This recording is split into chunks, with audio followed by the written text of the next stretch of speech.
So if I'm a single parent who's recently moved from Vancouver, say, to Hope, because I simply can't afford rent in Vancouver, we hear you, raving about the great state of our economy, and yet the affordability crisis, especially in relation to housing, continues. How do you reconcile that disparity? What do you say to that single mom? Well, that was what people were hearing from the previous government, that everything was grand, but they weren't feeling that. So what we've done since we formed government is we've taken tangible steps to reduce costs for people. We eliminated the tolls on the Port Mann and the Golden Ears Bridge. BC was the last province that had medical services premiums, or MSP premiums. So we're going to be eliminating that completely by the end of next year. So that'll put money back into people's pockets. And we brought in a speculation and vacancy tax, which a handful of people have made a lot of noise about, but a whole bunch of people are really happy about, because it's dampened down the cost of housing, which has allowed us to build more supply. Childcare, we have seen transformative changes for families in the cost of caring for children. These are transformative issues that we don't celebrate enough. Even the Greens have been critical of the rollout, the timeline of ride-hailing. So what do you say to critics who blame, yes, the previous Liberal government, but now also your government for perhaps bowing to a very powerful taxi lobby in this province? I say to those critics that the BC Liberals had 5 years to introduce ride-hailing and didn't. And in 16 months, we have brought in legislation to enable ride-hailing to come next year.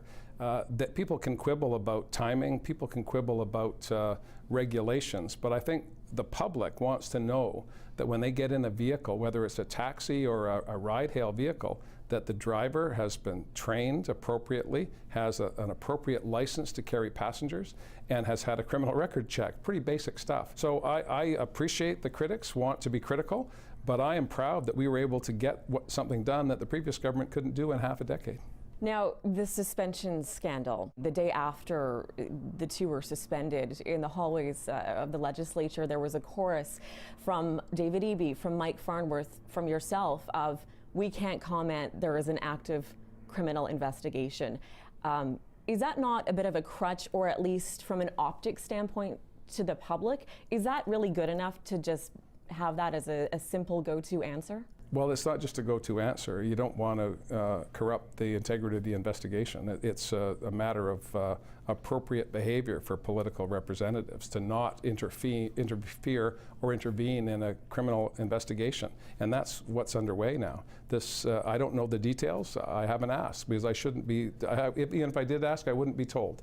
I'm hopeful that this can be addressed quickly and that we can get back to business as usual. But I don't see it as a crutch. I see it as an imperative. You can't have, everyone has an opinion on everything. And that's fine. We live in a free society. You can have your opinion.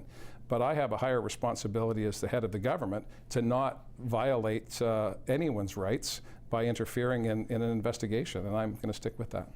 In regards to your alliance, the NDP Green Alliance, if that alliance fell apart, how confident are you in your government if there were an election? How would you feel going into that?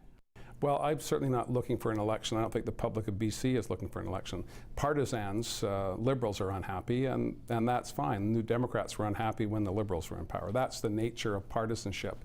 But I'm finding it quite exhilarating to work with people across party lines on issues that we can agree on. And I think that for me, being in a minority government means that I have to work harder and find alliances where they exist. And there are things that, more things bring us together than divide us as people. And so if you focus on what unites you rather than what divides you, you're going to get more stuff done. That's the CBC's Tanya Fletcher with Premier John Horgan.